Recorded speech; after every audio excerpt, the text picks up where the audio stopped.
Gulliver's Travels by Jonathan Swift. Part 3.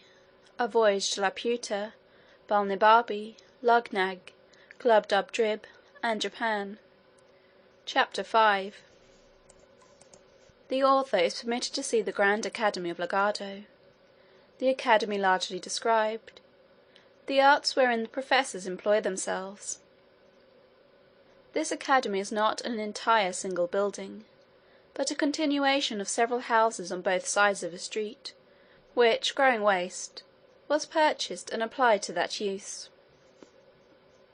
I was received very kindly by the warden, and went for many days to the Academy.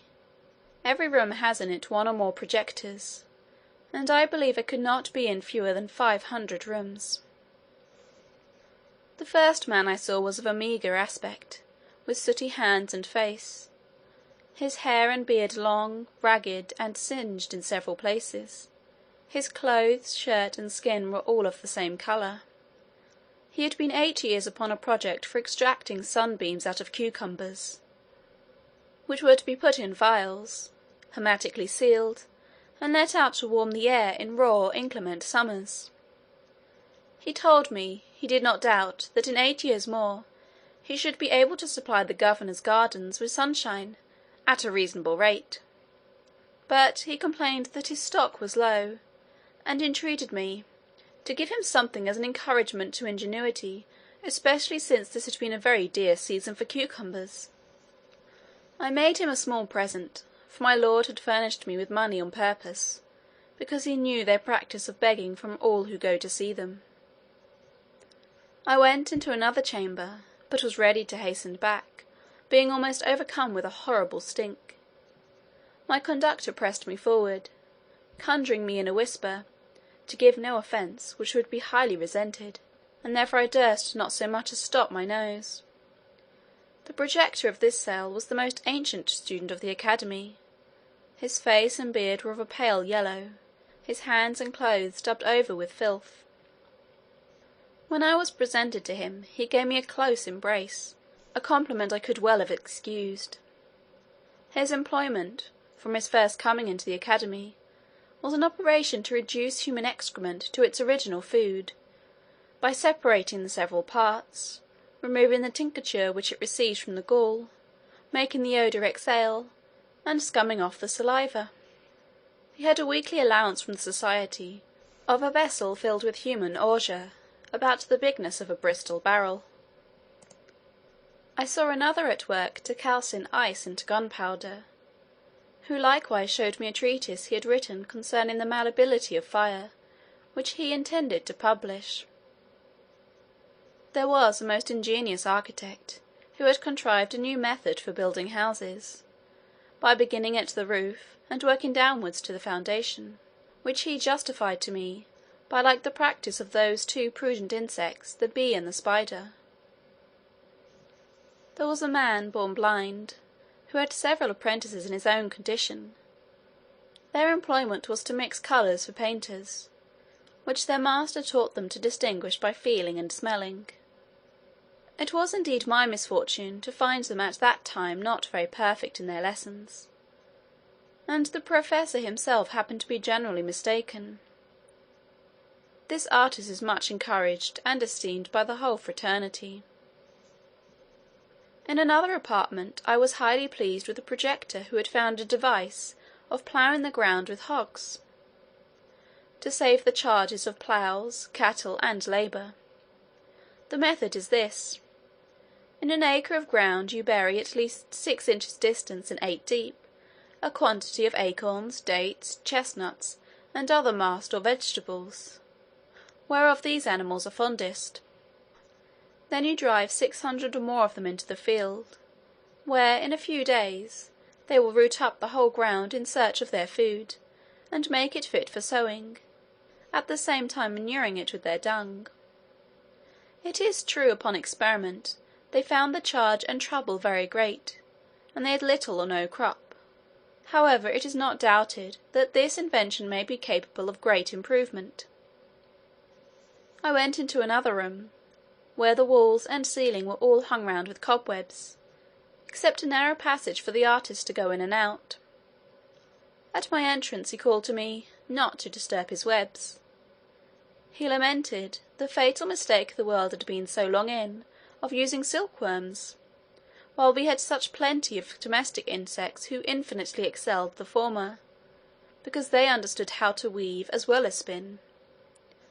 And he proposed further, that by employing spiders the charge of dyeing silk should be wholly saved, whereof I was fully convinced, when he showed me a vast number of flies most beautifully covered, wherewith he fed his spiders, assuring us, that the webs would take a tincture from them, and as he had them of all hues, he hoped to fit everybody's fancy, as soon as he could find proper food for the flies, of certain gums, oils, and other glutinous matter, to give a strength and consistence to the threads.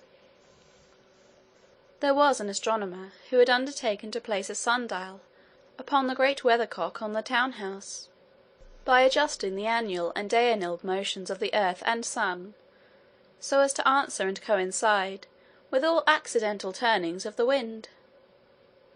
I was complaining of a small fit of the colic, upon which my conductor led me into a room where a great physician resided, who was famous for curing that disease by contrary operations from the same instrument.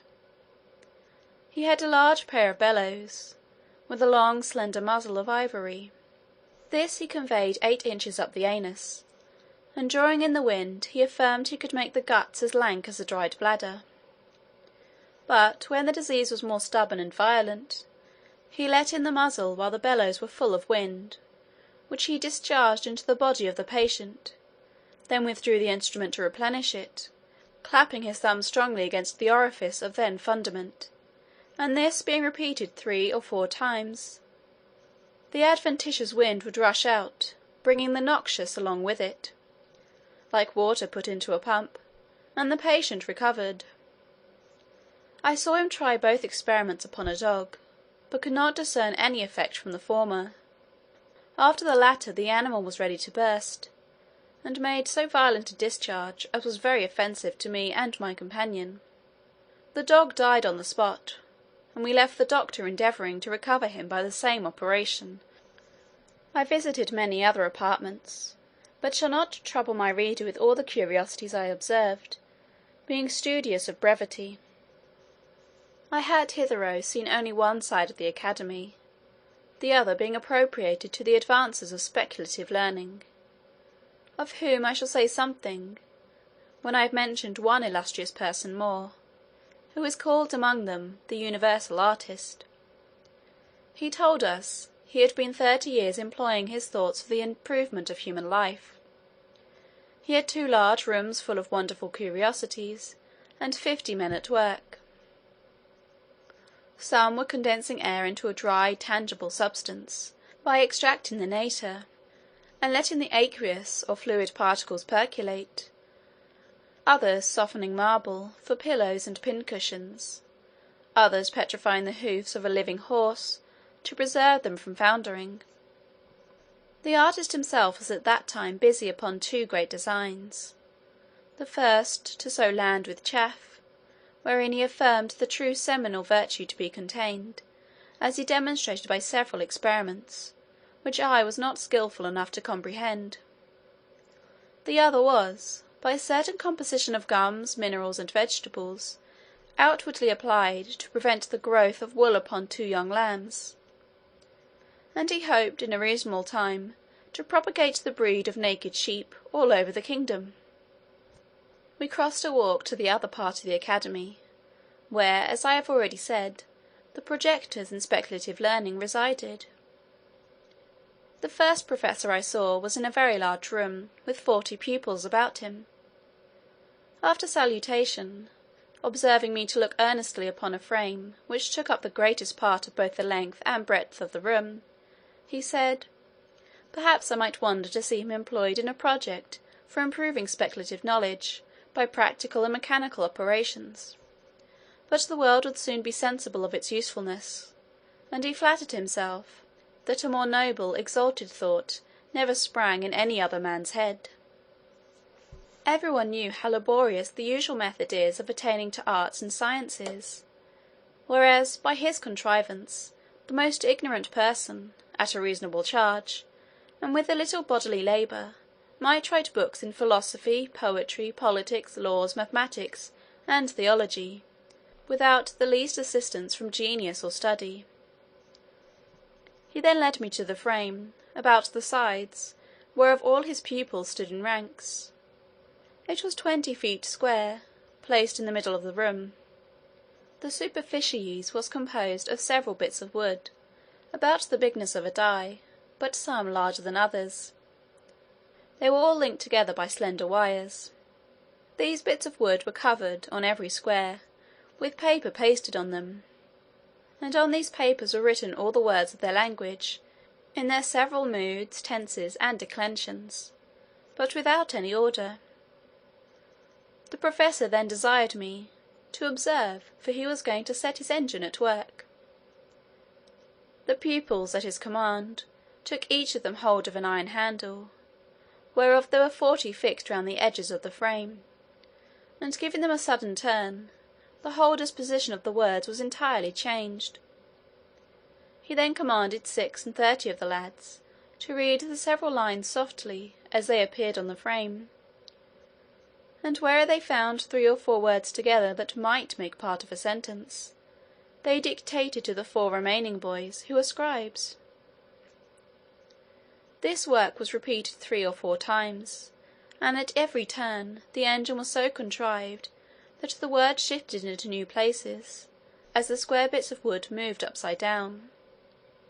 6 hours a day the young students were employed in this labour, and the professor showed me several volumes in large folio, already collected, of broken sentences, which he intended to piece together, and out of those rich materials, to give the world a complete body of all arts and sciences, which however might be still improved, and much expedited, if the public would raise a fund for making and employing 500 such frames in Lagado, and oblige the managers to contribute in common their several collections. He assured me, that this invention had employed all his thoughts from his youth, and that he emptied the whole vocabulary into his frame, and made the strictest computation of the general proportion there is in books between the numbers of particles, nouns, and verbs, and other parts of speech. I made my humblest acknowledgment to this illustrious person for his great communicativeness, and promised, if ever I had the good fortune to return to my native country, that I would do him justice, as the sole inventor of this wonderful machine, the form and contrivance of which I desired to delineate on paper, as in the figure here annexed.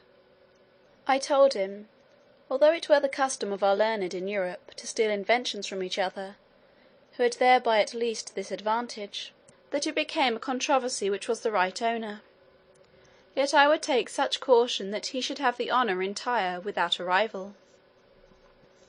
We next went to the School of Languages, where 3 professors sat in consultation upon improving that of their own country. The first project was to shorten discourse, by cutting polysyllables into one, and leaving out verbs and participles, because, in reality, all things imaginable are but norms. The other project was a scheme for entirely abolishing all words whatsoever, and was urged as of great advantage in point of health as well as brevity. For it is plain that every word we speak is, in some degree, a diminution of our lunge by corrosion, and consequently contributes to the shortening of our lives. An expedient was therefore offered, that since words are only names for things, it would be more convenient for all men to carry about them such things as were necessary to express a particular business they are to discourse on. And this invention would certainly have taken place, to the great ease as well as health of the subject, if the women, in conjunction with the vulgar and illiterate, had not threatened to raise a rebellion, unless they might be allowed the liberty to speak with their tongues, after the manner of their forefathers. Such constant irreconcilable enemies to science are the common people.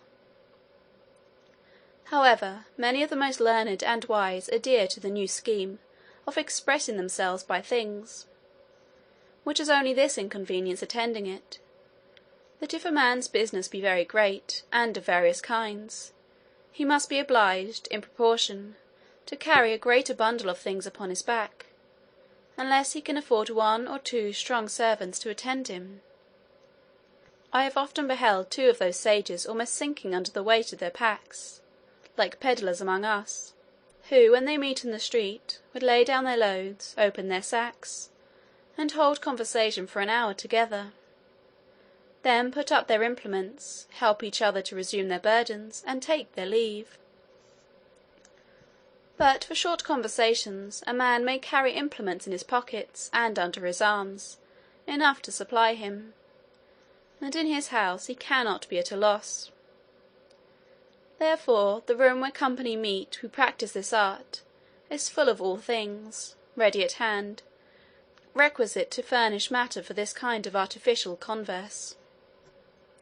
Another great advantage proposed by this invention was, that it would serve as a universal language, to be understood in all civilized nations, whose goods and utensils are generally of the same kind, or nearly resembling, so that their uses might easily be comprehended.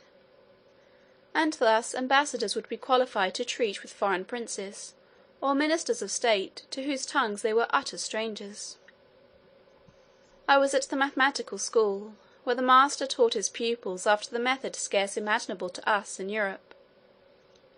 The proposition and demonstration were fairly written on a thin wafer, with ink composed of a cephalic tincture. This the student was to swallow upon a fasting stomach, and for 3 days following eat nothing but bread and water. As the wafer digested, the tincture mounted to his brain, bearing the proposition along with it.